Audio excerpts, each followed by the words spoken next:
Okay, think we're good. We good? All right, guys. And we are live. How you doing, everybody? Thank you guys so much for coming in for our latest New York Metropolitan post-game segment, as we have so much to deep dive in Mets land as they just faltered that we saw to the Houston Astros by a final score of 3-1. In today's show, we're going to share our initial reactions and a deep dive into what went right and certainly what went wrong here for the Mets in game one of this post-game breakdown now. So thank you guys kindly for smashing that like and subscribe as you first chime in.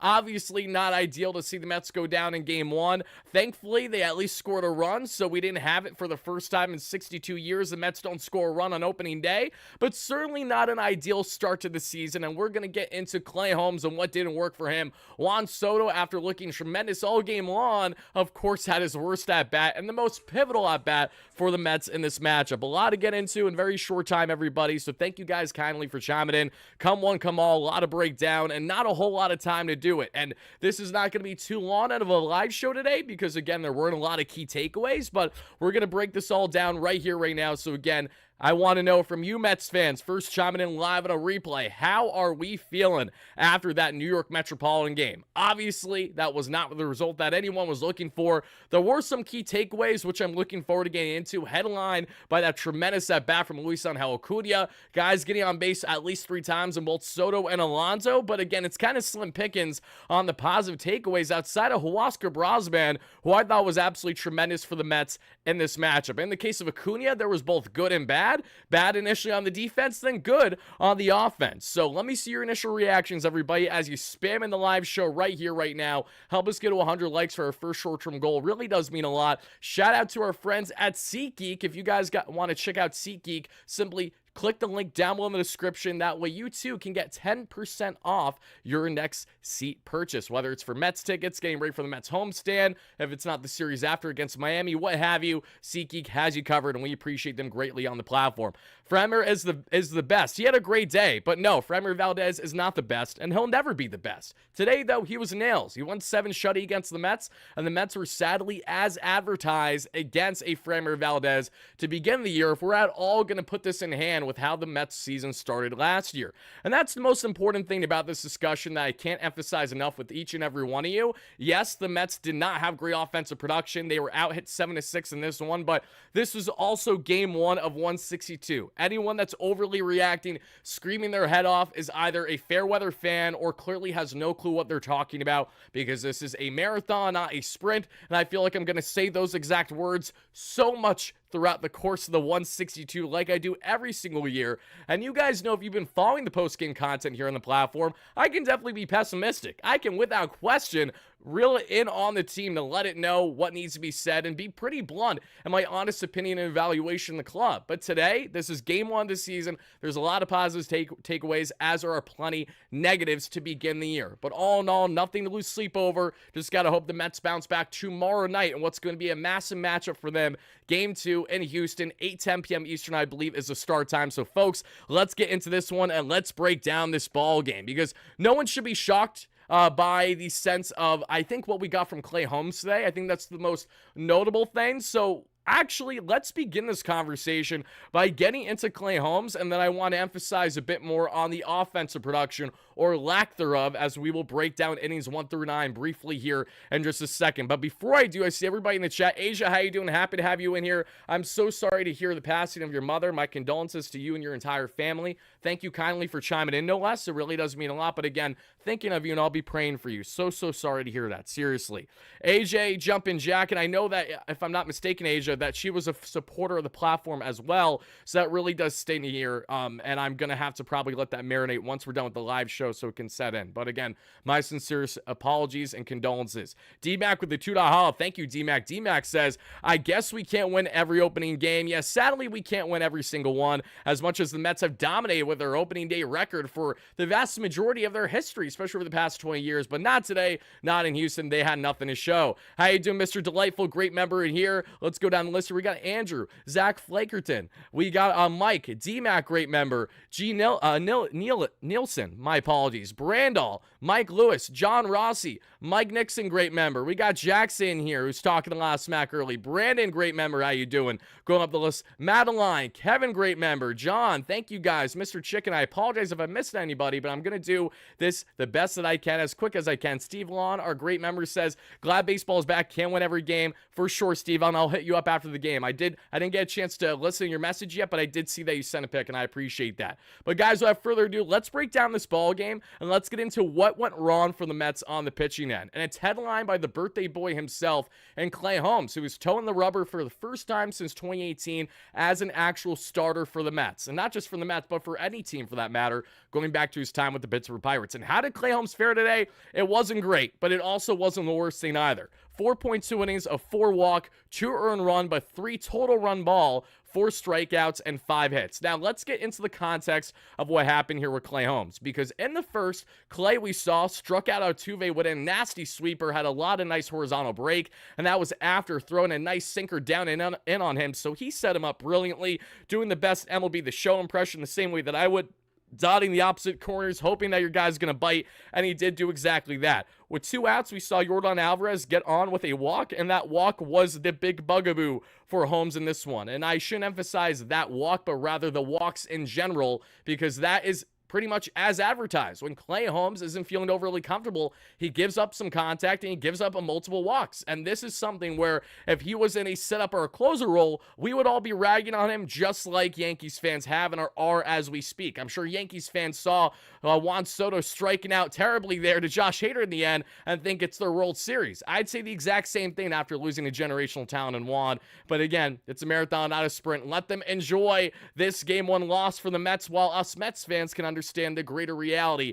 of what it means to be a Mets fan and what this year is going to be for the club. And on the front of Holmes in particular, everybody, he also kind of got screwed by Luis Angel Acuna. Let's call it what it is. A run came in that was not his fault. That was an unearned run, but didn't help him at all in the inning in which he was laboring, and which this should have been a turn double play, but Acuna just botches a throw that we saw there to Alonso. A terrible throw. Not something you see too often by a Mets second baseman, but hopefully that's a little bit of the yips throw, and we don't see that happen again anytime soon. But in the case of Clay Holmes, not only did he have a clean first inning, but as we got to the second, he gave up a hit by pitch to Jeremy Pena. Then he gives up a single right away on the first pitch saw by Cam Smith, the rookie for the Astros. He goes opposite field. Then Brendan Rodgers gets on with a walk, and I'm frustrated early just because you never want to have bases loaded, one, but secondly, you're loading the bases with the bomb of the order for the Astros, and they pounce on this. Myers, their number 9 hitter, Jake Myers, rips an RBI fielder's choice, and Altuve then strikes out, funny enough, on that sweeper again to end the inning, but not before the Astros get off to then a 1-0 lead. We see then in the third, it would be Isaac Paredes with a walk. Yordan Alvarez strikes out looking, which was a beautiful backdoor pitch there that we saw in the breaking ball by Holmes. Walker then with a single. Yainer Diaz with an RBI single. Great young catcher there for the Astros. Makes it 2-0. And that Acuna error right after makes it 3-0 Houston. In the fourth, we would see Isaac Paredes, we would see Rodgers strike out. Myers would rip a single. Altuve would rip a single. And then we would see a huge double play turn by Mark Vientos, Luis Angel Acuna, and and Pete Alonso with the scoop to have a huge inning-ending double play. As we enter the fifth inning, this would be the end of Clay Holmes' day and the end of the Clay Holmes conversation to a degree, as with 2 outs, he would allow a walk to Yainer Diaz, and then that's where Huascar Brazoban comes in. So let's get into the details on Clay Holmes and what we liked and what we didn't like with the Arsenal. He had the entire 6 to 7 pitch mix out there today. It's headlined by the sinker, in which he utilized roughly 50% of the time, topped out 96, sat 94. The sweeper, 29% of the time, topped out 84, sat 82. Slider, 9% of the time, topped out 88, sat 85. Cutter, 6% of the time, 90 to 92. Changeup only threw a couple times that we saw 4 times, so we'll see if he gets more comfortability with that kick change because he didn't have it today. And the 4-seam fastball, they only threw once, understandably so. That 4-seam is not something that he's typically chucking out there. But Clay Holmes, everybody, I'm really curious on a scale 1 to 10. How would you rate Clay with this outing? In my opinion, I'm going to give Clay Holmes on a scale of a 1 to 10. I'm going to give him a 5 because this is his first start since 2018. And honestly, this could have been 10 times worse, right? Only 2 earned runs. And if he was able to just get that final out where I honestly thought he could have, if instead of going to Huascar Brazoban, I understood why they did it though, because he was already at 89 pitches and only just over 50 of those were strikes. So he wasn't having a good K to ball ratio that we saw in this one. And really, when you look at Clay Holmes, there's a lot of work to do. We understand that throughout the course of the 162. And this is in line with what I said in our pregame show today, that if Clay does start to walk everyone their mother, don't be surprised if he gives up tops 5 innings, a 3 earned run ball with at least 3 to 4 walks. And that's quite literally exactly what happened. So I need to stop speaking these things into existence, thinking that it's not going to happen, because clearly the baseball gods are listening at the times I would hope that they certainly wouldn't. But that was what was happening there with Clay, everybody. So now, as we get back to the main slide, let's talk more on what transpired for the Mets. What didn't work here offensively in these matchups? And it's important because while the Mets obviously had some good early at-bats, they had a common denominator, which was they couldn't hit with runners in scoring position. I understand Lindor had the sac fly, and that was cool in the 9th, but in all seriousness, in every key opportunity that the Mets had in this game, multiple opportunities with bases loaded, and they just couldn't pounce. They couldn't get the job done, and yes, this is a broken record that us Mets fans know very well. This time, same place a year ago against the Milwaukee Brewers. I mean, what else do I need to say? It was an 0-5 start. The sky was falling. The year was already over. The OMG Mets weren't even birthed yet. Iglesias wasn't on the team yet, and funny similarity that I think I really want, I want to emphasize with you guys, is that we saw Luis Angel Acuna's completely botched throw to Pete Alonso. Let's not forget when Jose Iglesias made his debut for the Mets last year, he had if not 1 or 2 back-to-back errors. He had a really piss poor first defensive game for the Mets, and he didn't even make up for it as well as Acuna, I thought, did as the game went on here. Because if we're going to go any by any, which is exactly what we're going to do, let's break it down now. And I know the overreactions are wild. Of course they're wild. Imagine not overreacting to the Mets 3-1 loss here to begin the season. If you're not overreacting, are you even a Mets fan? I mean, come on now. But in all seriousness, everybody, let's break it down and let's get into this offense, because for the Mets, it was very few and far in between. In the first, we saw Francisco Lindor was robbed right away by Jeremy Pena there at short of what would have been a single to kickstart the ball game. Then right away, Juan Soto, for second pitch, I believe he sees by Framber Valdez. Lefty, no problem. He rips one up the middle for a single. Alonso then with a walk, and Vientos would ground out. It moves the runners over, but Nimmo flies out to end the inning. Sadly, Nimmo would have a commonality in today's game by being an inning ender in the worst times imaginable. It was there in the first, and then it happened again as we saw later in this ball game. And the second, the Mets had nothing going offensively outside of Starling Marte with a hit by pitch. And the third, we saw Juan Soto get on with a 1-out walk, which was a quality at bat by him against Valdez. And then Pete Alonso gets on with fielder's choice, in which Soto initially thought he was safe at second, but upon further review, he was not, and they didn't even bother challenging, that being Mendoza and the Mets pitching staff. In the fifth, we saw Luis Torrens rip a double in large part because Cam Smith bobbles to try to make the play. They're diving out there in right field. A respectable effort by Cam. It hits off the glove, though, and allows Louis to get to second. Of course, the Mets don't score, and this is where Soto unintentionally hurt us, along with a tremendous throw by Yainer Diaz. Both are true. So, as Valdez gets set to pitch, we see a pass ball happen, and right away, as any other batter would, Soto tells him, all right, go over to third base. But as he does that, a split second later, he's like, oh, no, stop, because the ball ricocheted perfectly off the wall to get right back to Yainer Diaz within like a snap of a finger, and just like that, we see him drill out Luis Torrens at third to end the inning. As we then get to the sixth inning, Pete Alonso would get himself on with a 1-out opposite field single,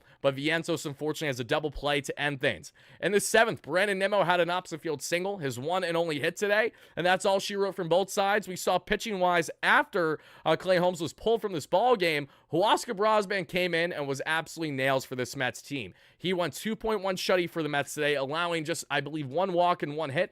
Let me double check just to make sure I didn't miss it there. You have 1 hit and 1 walk on 2 strikeouts. Brazo looked fantastic. And in his arsenal here briefly, just to tell you guys what he was working with today, because he was a last-minute game-time decision to crack this bullpen with Max Kranick, with Paul Blackburn going down on the IL, and still figuring out what you're going to do with your bullpen configuration. Brazoban, though, who utilized a sinker roughly 40% 40% of the time today, topped out at 98 and sat 97. Love that. Love the velocity. Changeup, 26% of the arsenal, topped out 92, sat 91. Cutter, 24% of the arsenal, 93 is where he topped out, and he sat around 92. And the four-seam fastball, 97 to 98, not complaining whatsoever. Brazoban, a pleasant surprise for the Mets to kickstart this season. Hopefully a guy that's going to be nails for them and a lot of high leverage when they ask for it, and both low and high leverage throughout the course of the season. But getting back onto what was happening for the Mets offensively, sadly, there really wasn't any. Outside of what things were starting to cook, it felt like things were cooking finally in the 8th inning. I will get to your donation shortly, everybody. Thank you kindly for them. If you're first chiming in, folks, how you doing? My name is Tyler Ward, better known as WardyNYM. I am not only a full-time Mets content creator here on WardyNYM to over 30,000 amazing subscribers, I am also a weekly Bleacher Report host that you guys will see Wednesday, Thursday, Friday in the app around 5 p.m. Around 5 p.m. or so, and you guys will see me back in the app tomorrow, as well as my Wardy MLB channel that I just started for MLB-wide content. Look it up, folks. We'll be dropping weekly videos on various MLB topics, and we're going to have a lot of fun in doing so. Like I said, I will get to your donations in just a second, everybody, because in the 8th inning, the Mets were trying to get something cooking, and we saw that. Brian Abreu, a flame-throwing right-hander that we know, comes in after Framber Valdez shuts the door on the Mets, goes 7-shutty. Abreu, wild thing, baby, and this is what happens. Juan Soto, with 2 outs, gets himself a massive walk. Alonso then with a huge full count walk that we see, and he didn't bite on the slider. That was very impressive that we saw for Alonso. And some of them were debating, even Gary Keith and Ron were like, I'm not sure if that's a ball or a strike. That was clearly a ball that just missed the outside corner. And thankfully, we had an ump that actually had a good eye at the plate today. Even though, should I say that? It was kind of all over the place in the first half, too. It was a good eye with this, but it wasn't necessarily consistent throughout the entire game,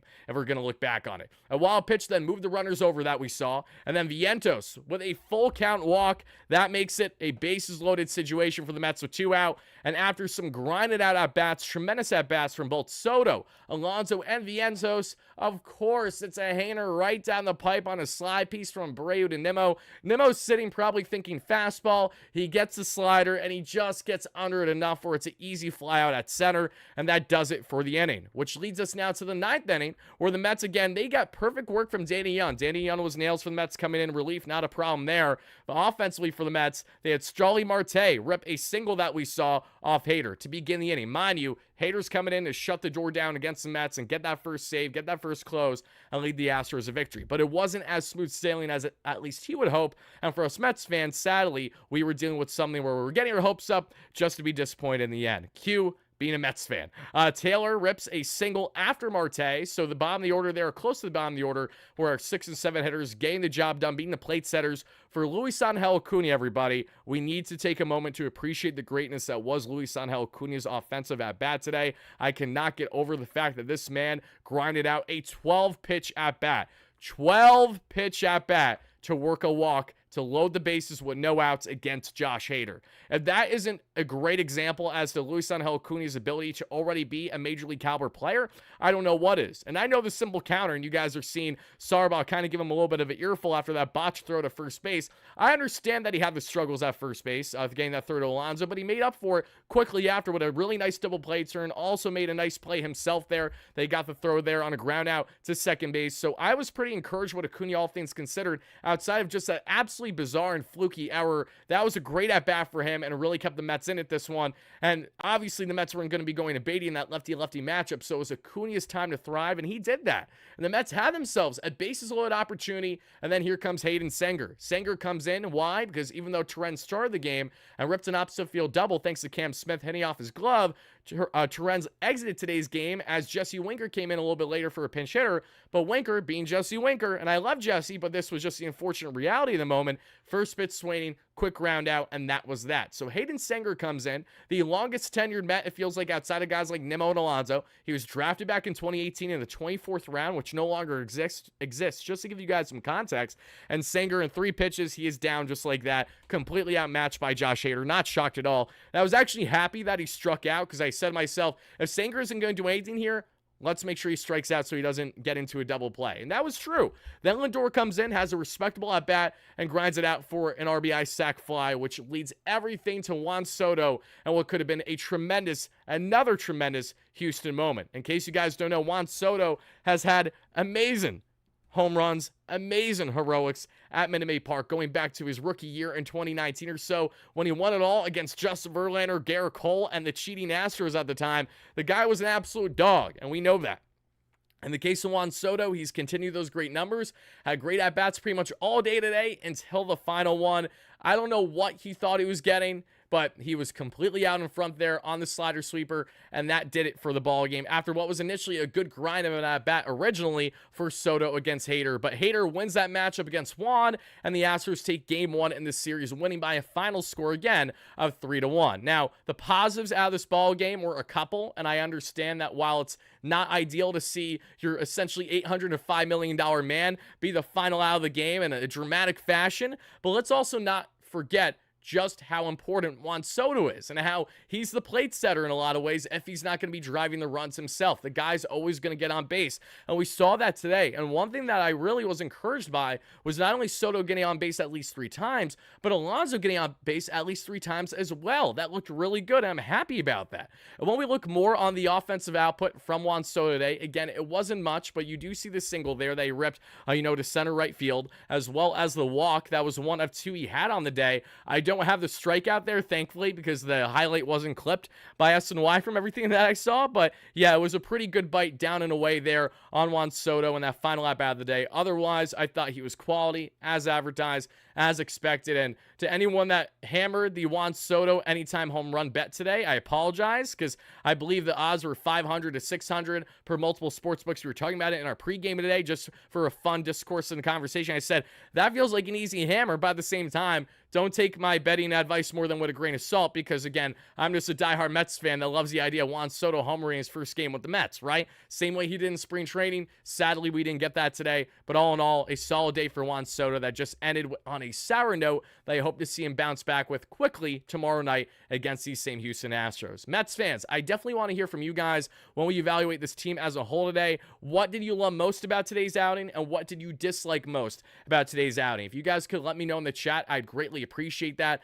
and thank you so much in advance for doing exactly that. Like I said, we're not going to be too long-winded of a live show today, as I'm actually going to be pre-recording a Big Mets Updates video right as we're done here that I'm going to be dropping either later today or early tomorrow morning on the platform before tomorrow's game starts there against the Astros. It's going to be more on some, really just the initial key takeaways from today's game, as well as what is next for the Mets roster with the season having officially begun, as some news came out earlier, which I'm excited to break down more on. Shouldn't even say excited, but I know I have to break it down. I'm not excited because it's not necessarily news we want to hear, especially on the front of Mets outfield depth, if you catch my drift. Let's see. Ansel, I'm not even going to acknowledge you, but I love you. I love you and I hate you all at the same time. You're always supporting, but you're always talking smack. So it's like, again, it's a love-hate relationship going on. Donta, who's a tremendous follower here, who is a Braves fan that we know. Let's see. The Braves also lost today. So there we go. The Braves and the Mets are going to be bums in 2025, baby. Who says no?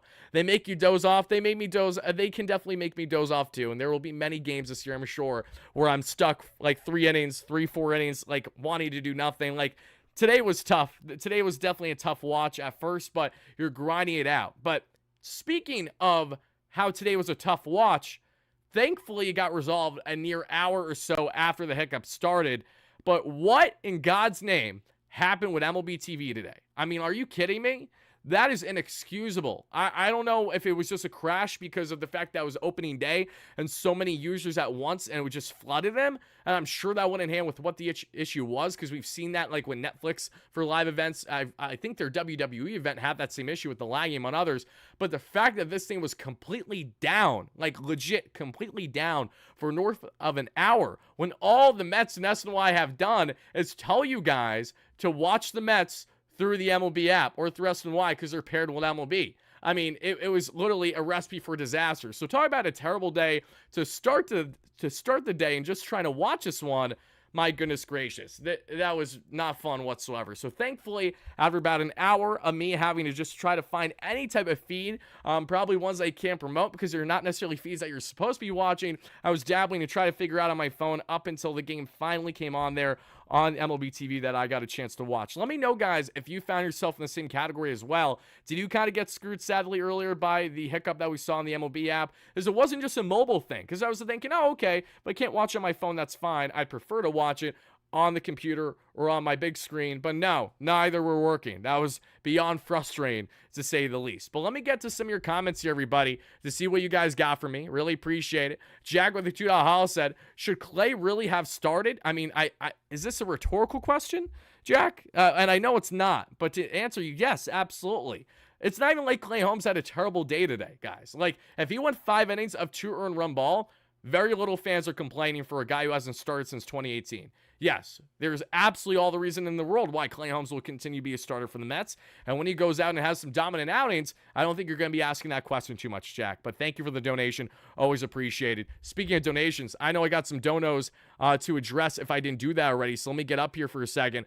Peter with a $5 haul says, my cousin was like $800 million for that. Like it's baseball, it's going to happen. Your cousin's going to be ragging on you every single time that Juan Soto doesn't hit a home run. And unfortunately, there's a lot of at-bats for a guy who averages 30 to 40 home runs a year and 600 at-bats doesn't get a home run. So expect your fair weather schmuck Yankee fan friends to go and talk down on Soto all year long. They have a true villain for their entire lifetimes now. And I'd act the exact same way knowing that Juan Soto is going to go in the Hall of Fame as a New York Met, and the shortest tenure he will ever have among the teams that he's played with at minimum 4, will always be the New York Yankees. I mean, that's the biggest stain. He was never a Yankee. That's the reality of it. Any Yankees fan that thinks that Juan Soto was ever like supposed to be a Yankee, like he's a true Yankee, no. He never was. Juan Soto was always him. He was always a generational talent, and he was always hitting the free agent market, and he wanted the Mets, and he made it clear he wanted the Mets. The dollars were a massive factor, but so was the personability and the straightforwardness that an owner like Steve Cohen had,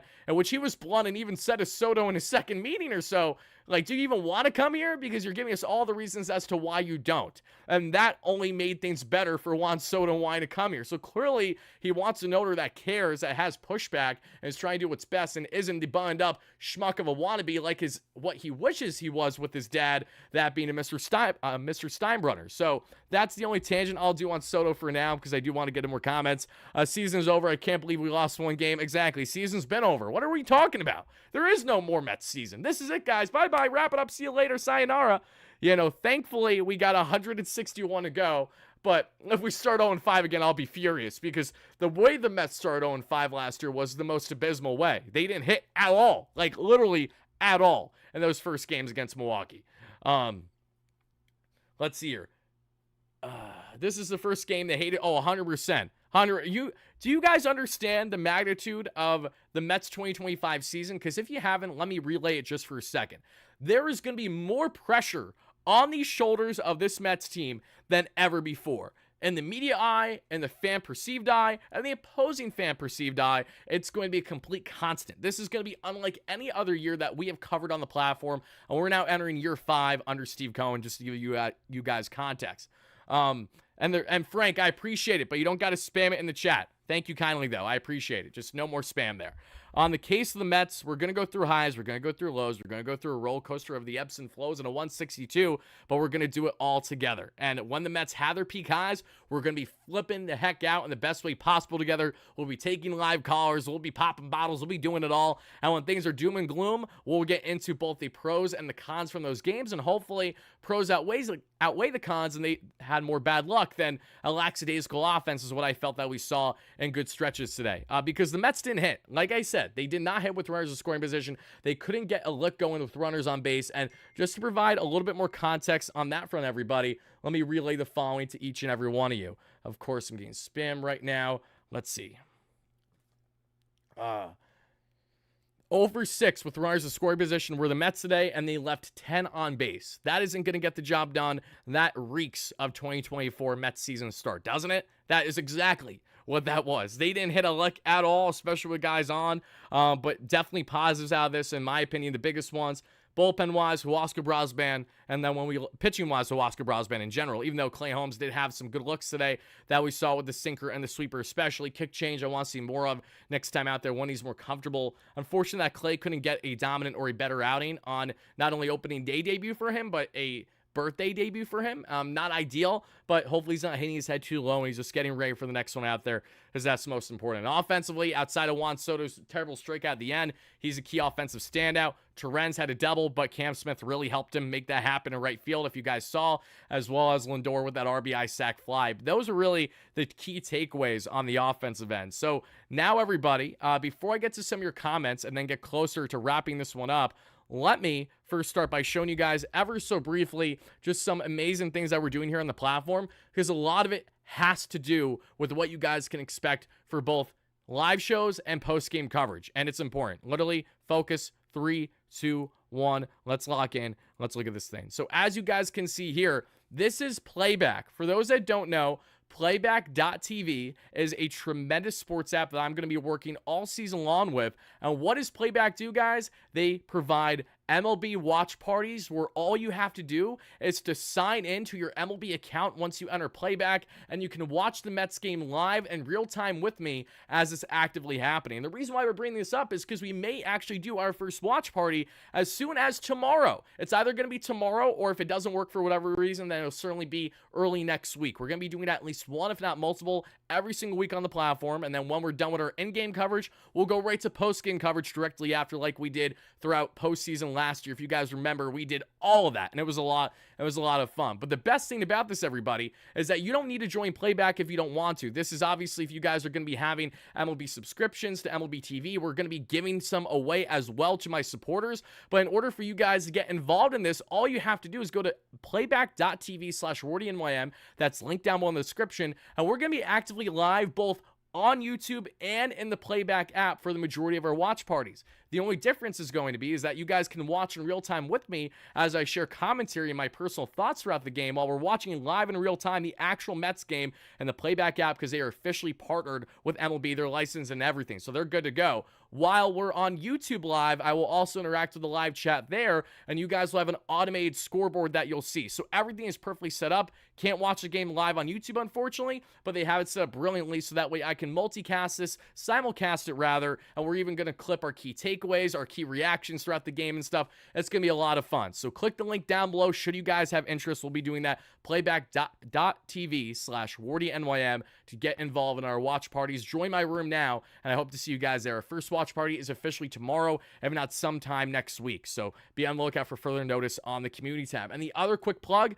you guys have already told you about this from yesterday, but we officially started a MLB wide channel called Wardy MLB, and we're at just about 1K views, which I appreciate. So we're doing MLB wide content over there where I give you my raw, genuine takes on all things Major League Baseball related. And this is a video that I've been sitting on for years to do, but haven't had the platform to do it. Now I have it, thanks to my great friends at Stark Raven Sports, who I partner with to make this a reality. Check out that content. Subscribe today. Thank you kindly. Link down below in the description for that as well. And I believe we are all caught up on everything, baby. So now let me get to your comments and see what you have to say before we get out of here. Dave, my man, says, had trouble with MLB app as well. Miss the SNY app. No, understandably. And I'm glad I didn't do the watch party today, because I would have been sitting there on my hands twiddling my thumbs for the first hour without having a broadcast to show you guys. So hopefully there's no hiccup tomorrow and we're going to do this, because again, it's paired through MLB.tv. So fingers crossed that today was the only bugaboo that something like that happens, but we'll see what happens from there. The feeling of the 8th and the 9th inning felt like the postseason, good portions. Absolutely. There were definitely things to be excited about from that. I'm not complaining at all. Let's see what links, Robert, in the description of the live show here on YouTube. You go down, and I have all the links there. I have Playback TV/WardyNYM for you to click join the room and get started. You can understand how that will work then. You can also click the link down below if you guys want to use SeatGeek for 10% off your next ticket purchase. We also have linked down below as well my Wardy MLB YouTube channel that you guys can check out too. We have all the links in the description of the show here. Billy Dottie with the $10 holla says the following. Let's see. Was at the game. It was electric with Soto getting his first base hit. It is game 1 out of 162, and we'll get them tomorrow on Friday. Things still feel different with Soto in the lab. LGM, baby. Billy, I'm glad you were there, my man. I'm sorry the Mets didn't get the result that we were hoping for today, but definitely positive takeaways for sure. Never complaining about something like that. Let's see here. Wardy, quit your belly aching whenever you have a guest. The guest feeds mysteriously malfunctions, and you claim you don't know what's happening. Correct, GSU. It's almost like I'm not an expert when it comes to everything in life, and sometimes hiccups happen. The fact that you went out of your way to make that comment when that's completely irrelevant, is interesting, to say the least. I'm not exactly sure why that's been living rent-free, but to each their own. Mets cutting, yeah, I know. Again, we're going to talk more about that. Trust me. I have a complete deep dive on that, which I'm not happy to get into, but I know I need to get into. Acuna at bat was tremendous to watch. Absolutely. That was a huge takeaway for me, and a lot of people's takeaways for a great reason. Let's go up the list here. Let's see. You didn't miss anything. A typical Mets snooze fest. Let's see. Is it free playback? Yeah. Again, all you have to do is to have an MLB account, MLB TV account, knowing that you guys can actually access MLB games to watch. As long as you have that, you can then access playback with ease because they're officially partnered. That's the way to do it. And if you don't have a MLB TV account and you're not able to watch in the playback app with us, that's fine because you can still chime in the watch parties live on YouTube. So we're going to bring as many as we can from YouTube to playback, but for the many others that will not be doing it, we'll still be live on YouTube. So that way you guys have your options as to what you want to choose from. Let's see. There was a lot to like today. Pete was swinging at BS and taking more pitches. Pete wasn't swinging at BS is what I think you meant to say. Just didn't work out ultimately 100%. McGill and Canning, 14 runs combined. I don't love the idea of that, but we'll certainly see if something happens there.